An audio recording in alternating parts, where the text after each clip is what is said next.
What's going on, everyone? Welcome back to the spot where we kick back and react to all kind of different things. Alright, so what we got going on today? We're about to check out some casual geographics.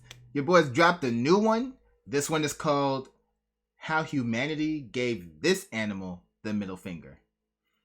Alright, so not talk about how much animals mess us up. We're about to do the reverse today. Talk about how much we messed up an animal. Alright, well, let's go ahead and check this out. See, you always got jokes on this, so get ready to laugh. Let's go. Oh my God! What is that?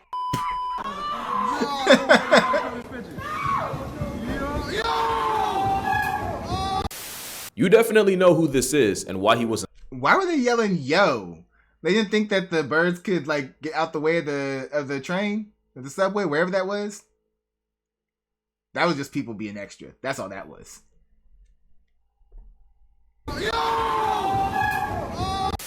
You definitely know who this is and why he was an icon, but did you know there were at least two creatures that khaki animal Jesus was afraid of? One, hippos. No further explanation needed, but also parrots. Parrots. Yeah, but I'm like, hippos I'm not surprised about. I wouldn't, as much as we know about hippos now, I wouldn't be messing with them either. So yeah, I'm right there with them on that one. But parrots? Why parrots? Okay. Yeah, the same Steve Irwin that cuddled crocodiles, got a hickey from a python on live TV and apologized to the python, and did this, was the same man that experienced legitimate fear in the face of an overgrown parakeet. And the crazy part is, that has nothing to do with this video. He's just leading us in. But maybe it was a phobia or something, because you know, a phobia transcends fear and everything. It's like irrational fear and stuff. So maybe he had a phobia with parrots. I could get that. Really only brought that up to make my biggest fear sound less ridiculous. Because out of all the animals in the world, I've historically only been afraid of one. I've held 8-foot pythons when I was 6. I've had no problems with the spiders in my house. I've always had a soft spot for sharks. Yet the one animal that could stop me dead in my tracks. Matter of fact, just guess. What do y'all think I'm about to say?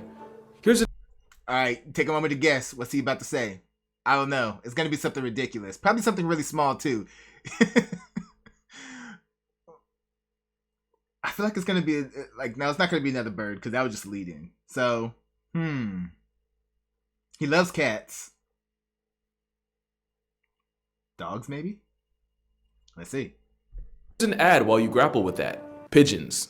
Pigeons? It's always been pigeons. Pigeons? I could never fully explain it, but as early as I can remember. Wow. Pigeons. So that's just, like I said, that's a phobia right there. You have a phobia of pigeons. It's alright. Mine's of spiders. There's no judgment there. Just surprised. It's always been pigeons. I could never fully explain it, but as early as I can remember, these bum doves put the fear of Dante's Inferno in every fiber of my vessel. There's two stories that sum up my feelings towards pigeons. As a kid, I could vaguely remember crossing the street with my dad when one of the spawns of Avian Antichrist popped out from under the car like a Five Nights at Freddy's jump scare. And from the way my dad likes to tell this story, apparently I recoiled so bad that I jumped back and nearly got turned into a speed bump by a passing van. There is an alternate universe where my irrational fear of pigeons cost my folks a dependent and had me heaven sent. So this is really more exposure therapy than an actual video, and the first step is understanding. There are a lot more types of pigeons than my subconscious could ever curse me with. There's over 350 pallets of pigeons populating the planet. You got the Yo, so this is your boy just really facing his fears? Okay, I feel it. We're here for you, man. We're here for you. Ever curse me with. There's over 350 pallets of pigeons populating the planet. You got the Victoria crowned pigeon, the biggest bird on the roster whose headdress got it named after royalty. Then there's the Nicobar, the closest thing to a present-day dodo and definitely the hypebeast flexor of the family. Can't forget the Karuru, the New Zealand variant famous for being a crippling alcoholic. As in, they'll get so hammered off fermented fruit that they legit forget how to fly. And you've probably heard the phrase turtle dove, especially this time of year. Well, today I found out that I apparently had no clue what they look like, or that they originated from the Middle East. A hop, skip, and an 8-hour flight to the Philippines, and you'll find a Luzon bleeding heart pigeon, named for obvious reasons. You got the silvery wood, the maroon pigeon, and the purple winged dove. All of Yeah, obvious reasons. Looks like somebody shot him. It's like, you see how the red kind of goes deeper when he go the further up it goes. It's like, yeah, it looks like he just took a bullet, but that's just the color pattern. It's wild. Obvious reasons. You got the silvery wood, the maroon pigeon, and the purple winged dove, all of which are in danger of being discontinued. And then you got the pigeons humans bred like dogs, which would easily make this the pug of poultry. It's like a pigeon police sketch done by a kindergartner on Adderall with no prior knowledge of anything bird. There's hundreds of breeds of pigeons, and the English pouter might just be the nastiest work of all. Although the English carrier might just be a close second, because honestly, what in the what even is this? Is that like, what's up with his beak? Looks like its brain is protruding out of its body. Like, what is this? Ugh. Looks like he comes out like out the shell diseased. What was the goal if this was the outcome? All those pigeon remixes go back to the OG, the rock dove, aka the main mugshot that comes up when you Google pigeon. And this is where I stopped hating and started learning. For example, the rock dove was originally only found here. Well, actually here, in the dark red. That's right, any place outside this red is a place people uber the scourge of my soul. That includes what might as well be the pigeon capital of the world, New York City. So of course I just had to grow up 15 minutes from it because RNG. Apparently, pigeons first touched American soil in the early 1600s via Europeans. That means the flying... Hey, it's alright. It's not just New York. All the way over here in San Diego, California, we got pigeons all over the place too. It's no different. No different. They everywhere. City merchant is more natural to the Sahara Desert than to the streets of Manhattan. Which brings me to half the reason I'm making this video. What's the one thing you spend way too much time thinking about? I think all the time about how we domesticated pigeons and then we decided we don't want to use them anymore for like messages. So they are completely reliant on humans. Have you ever seen like a nest of a pigeon? No, and I didn't know we domesticated them either. Yeah, their like nests are like 3 twigs and like the egg is just on the cold ground. So because they don't know how to build a nest because we messed them up? Yeah. I did not know how to take this revelation, and after looking into it, she's half right. Pigeon nest is a meme as old as time. This is really something only an animal with no access to birth control could come up with. It's heavy on them kids before they're even born. At this point, it's... Wait, was that in the tire? Yeah, pigeons been around for humans for way too long. They're just trying to make do now. like they're trying so hard not to try that it would literally take less effort to try. The thing is, they weren't named rock dove for nothing. In the wild, they'd normally raise their aesthetically challenged children on cliff ledges or crevices, which ended up being not that far off from where they shack up now. And as long as the ground's flat and the egg doesn't roll away to become a late termination and an early onset omelet, this is really all they need. Minimalism for the win. But the other point she made about us pretty much abandoning them, turns out it's pretty accurate. Which actually brings me to my second story. So I had spent the day walking around New York with my mom and was understandably starving. So hungry that we decided to get food from a street side meat vendor. The cardinal sin of the city, but we didn't know any better. The food was immediately off, but let's be honest, not enough for me to stop. I remember the meat tasting gamey and fatty and had this really strong aftertaste that I'd never experienced before. It wasn't until I was 2/3 done that I... Oh no! Oh no!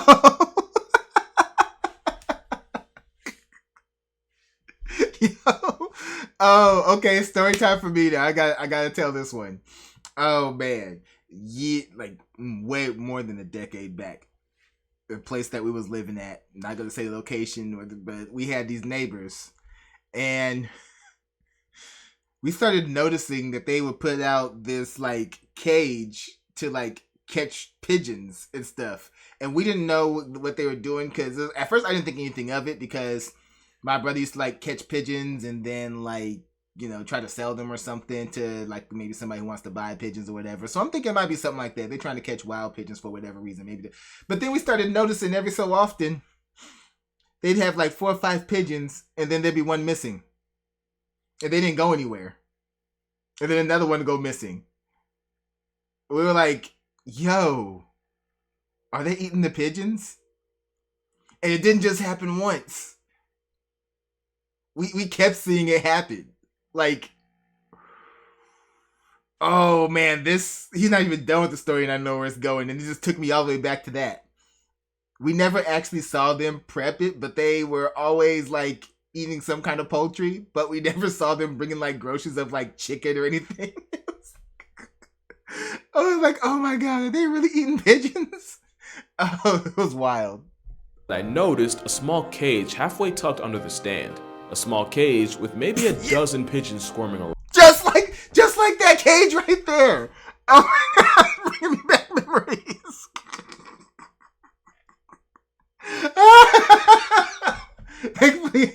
Oh man, we never like talked to them or hung out with them, so I never got exposed to any pigeon meat, but still, I'm like, wow. Cage halfway tucked under the stand. A small cage with maybe a dozen pigeons squirming around. It was at this moment I realized I was sold a chicken leg lie. Your boy just ate some pigeon wings. Now that story is almost completely made up, but peep out just the idea of getting calories from a concrete. Dude, okay, he led me on. That story's made up. My story is 100% true. I'm a stand up. But still, why'd you even do that, man? Why'd you even bait us like that? Got me over here telling my own horror stories and stuff. Chicken probably disgusted most of y'all. The thing is, pigeons are regularly eaten by people in a lot of places. Squab is a name for an immature prepubescent domestic pigeon, and it's considered a delicacy depending on where you're standing. Which shouldn't even really be a surprise, because one thing about pigeons, they get violated by the entire food chain. I've seen with my eyes pigeons get absolutely bodied by a street-savvy Stuart Little. They somehow manage to find ways to take L's from turtles. In fact, there's a catfish that specializes in murking an animal that literally got gift-wrapped the ability to fly. And to add insult to injury, the fish is virtually blind. How do you fumble that bad? Pretty much the entire cast of Over the Hedge plays population control for pigeons, and we've all seen how pelicans conduct themselves in pigeon presence. And humans were no different, and food was one of the many reasons pigeons were added to the American census. Another reason was to employ them as messengers before iPhone became a thing. But another reason was for pets. There was a time where owning a pack of pigeons wasn't just normal, it was a sign of status. If you had pigeons on your property, it meant you were probably doing well in life. Akbar the Great of the Mughal Empire had not one, but 2,000 pigeons as wow, that is a comma. Make that 20,000 pet pigeons. But dang. I can see that though. I mean, look at how often we use carrier pigeons in the past and everything. So having them as pets and considering, you get the breed of pigeon that looks pretty and stuff. If it looks pretty, royalty's gonna want it. You already know if it looks pretty, they're gonna use it as a status symbol. So yeah, I can totally get that. You can't find any doves, get some pigeons. But in the time since, hoarding pigeons went from a flex to something that guarantees you dirty looks on the subway. And that's thanks to one of the most egregious gaslight campaigns you've ever seen. In June 1966, New York Parks Commissioner Thomas Hoving verbally eviscerated pigeons, blaming them for spreading filth and disease, and used a term you've definitely heard of, rats with wings. And just like that, the pigeon's reputation went straight to hell, with no return trip. A couple things that are interesting though. In the same article, Mr. Hoving also blamed the homeless and homosexuals for bringing property value down. He also became the commissioner. Really? I'm guessing nobody just read the whole thing. You just went off of. See, that's why I can't stand misinformation. You're gonna take one sentence of what he said and run with it, but if you listen to the whole thing, you realize he's full of shit. Man. Commissioner January 16, 1966, and resigned March 15th of the next year. His actual term was just over a year, but the slander he tagged the Metro Tweety with was permanent. Then Woody Allen dogpiled on them, and humanity has hated pigeons ever since. It's kind of like how Mark Twain roasted coyotes so flagrantly, not only did it single-handedly earn them smoke from the public, it was directly responsible for the luckless Looney Tune. That's not a throwaway joke either. Look up what Wile E. Coyote was based on. It's actually wild. But thanks to these 3 words, the bird that was more common in royalty than marrying your cousin got typecast as a flying version of the animal whose hygiene allegedly turned half the population into a hashtag. I gotta say allegedly because new evidence suggests that rats weren't even responsible for the plague to begin with. Why the fuck you lying? Pigeons got lied on too because they're nowhere near the disease risk we label them as, and I legitimately didn't know that before researching. They can carry disease, but because of their immune system, it's actually rare for them to transmit them to people. I know, I couldn't believe it either. It also turns out the glorified gutter tweety is actually resistant to bird flu. Now they still can catch you slipping, and usually the problems come from their lesser half. When pigeons drop deuces in one spot, it can dry up and eventually turn into dust. Breathe enough of that doo-doo dust and you can end up with a nasty infection known as bird handler's lung. But even then, it takes a lot, like on some you clean bird as a hobby for you to be exposed enough to be down bad. So yeah, pigeons carry diseases, but no more than any other animal. I mean, by that logic, humans carry disease, but we're still out here raw dogging handshakes. Dogs can carry disease, yet I still see people tongue kissing them. Deer are walking Airbnbs for I have to mention that. Ugh, I hate seeing that. It's like, there's nothing wrong with loving your dog, but, you know, dogs will lick you, whatever. You can't really stop that sometimes when they love you too much. Don't go licking them. Or letting them lick you in your mouth. Like, ugh, it's just gross. Or, like, at the very least, keep it private. Nobody wants to see that. Shakes. Dogs can carry disease, yet I still see people tongue kissing them. Deer are walking Airbnbs for ticks peddling Lyme disease, and cats done infected half the people watching this. Yet pigeons are the ones that got tattooed as rodents with frequent Cats infected people with we love cats disease.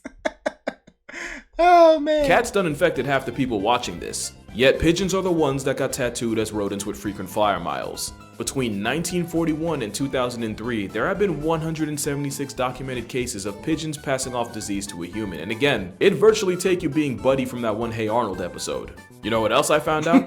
Pigeons don't really spill sugar honey iced tea while flying. They 100% can, but since that could involve hitting their own feet, they prefer to do it on a perch. So it turns out the dirtiest thing about pigeons is the way we've done them. Which actually sucks, because once I started to work past my pigeon prejudice, I realized, I can't believe I'm about to say this, pigeons are low-key broken, like they're mad talented for no reason. Like for example, they're one of the fastest things with wings in the world. Pigeons can fly at averages of 60 miles per hour, but can peak out at nearly 100. There have even been stories of pigeons triggering speed cameras in streets. We don't really notice because one of their biggest ops also happens to be the fastest thing alive, which is how they can get packed up by a 200-mile-per-hour Falcon Punch. Jeez. But pigeons still have the juice. Yo, no, bring that back. You gotta see that again. He swung him out the air. We gotta see that Which again. is how they can get packed up by a 200-mile-per-hour Falcon Bam! Punch.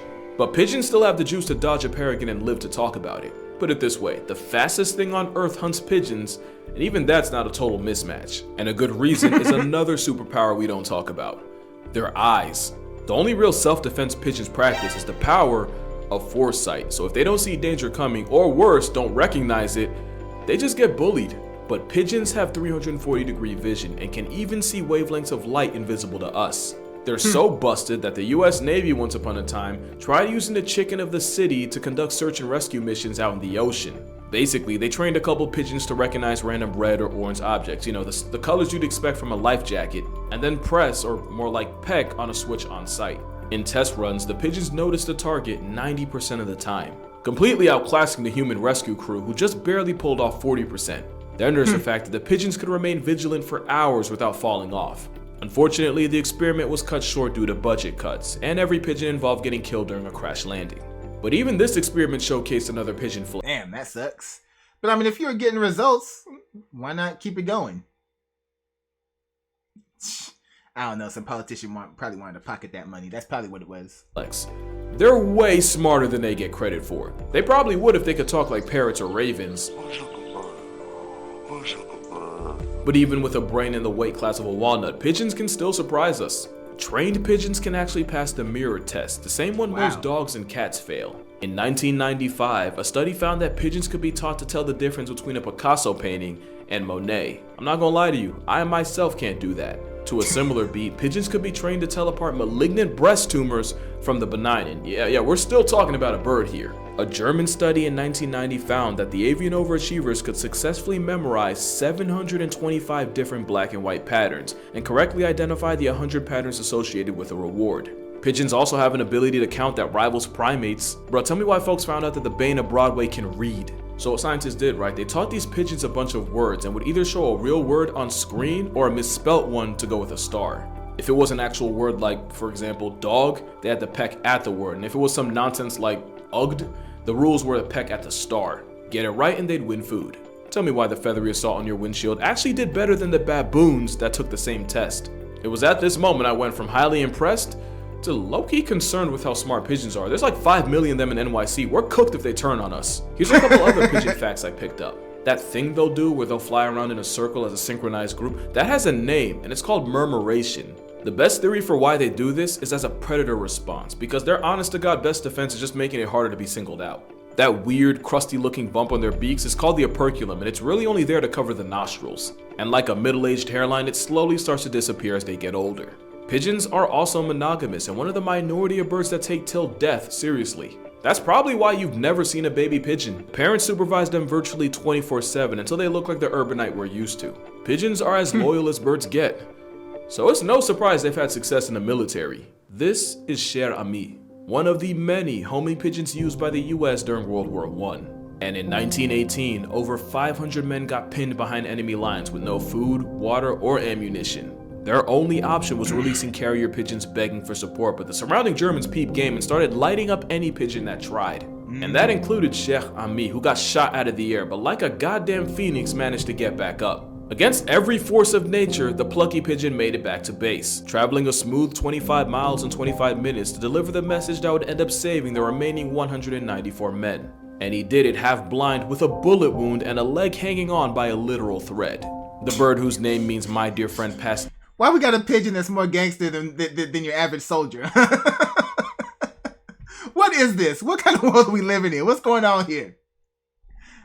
Wound and a leg hanging on by a literal thread. The bird, whose name means my dear friend past tense, later the next year, but would be forever immortalized in the Smithsonian as the MVP of the 77th Infantry. G.I. Joe was a homing pigeon who came in clutch when he delivered a message calling off an airstrike of a village that the British had already regained control of from the Germans. If G.I. Joe didn't basically score at the buzzer, at least 1,000 soldiers would have been turned into ashes. And then there was William of Orange, who traveled 250 miles in just over 4 hours to request air support after the radio sets had failed. Turned out he was the air support, and William's carry job saved about 2,000 men. He would be one of the 32 pigeons to earn the Dickin Award, which was basically like a finals MVP but for animals. Somehow pigeons went from war heroes to people actively trying to wipe them out. We really stayed doing our troops wrong. But I think it's safe to say, I was wrong. I was not familiar with their game. You won't catch me moving like this guy, but I'll definitely respect them. Just from a reasonable distance. And that's the most character development you're gonna get. Say all that research and all that study, and you still got the phobia. You still got it. I get it, man. I did the same thing with spiders. I researched spiders so much, it still didn't kill the phobia. It made it better, though. It made it better. I can look at them on paper and on TV and stuff without freaking out too bad. I just can't have one in the same room as me. That's all. That's all. Or if it is, it's got to be in the containment against glass. And even then, I'm just like, get away from me. Don't bring it near me, all right? You know, so I've gotten better, but when I was a kid, oh my God, I would lose my mind. I was not familiar with their game. You won't catch me moving like this guy, but I'll definitely respect them. Just from a reasonable distance. And that's the most character development you're gonna get. Drink water, hug your loved, tell a pigeon you appreciate them, and I'ma see y'all in the next one. Look at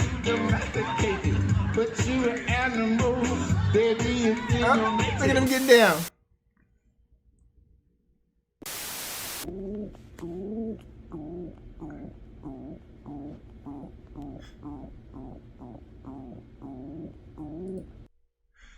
All right. I gotta applaud that one. You actually faced your fear and made a video all about it just to educate us. Respect. Respect. I love that. And now I have a little bit more respect about pigeons because I knew about the carrier pigeon stuff. I knew about the royalty stuff. I did not know about the war stuff or about their super abilities. So, yeah. A whole new respect for them. But, all right, y'all. Y'all know what to do. Go down in the comment section. Let me know what y'all thought about this one. Let me know what you'd like to see me react to next. Hit that like button before you go. Share this video with everyone you know. And subscribe if you haven't done so already, alright? So, till next time, take care of yourselves. And I'm out of here.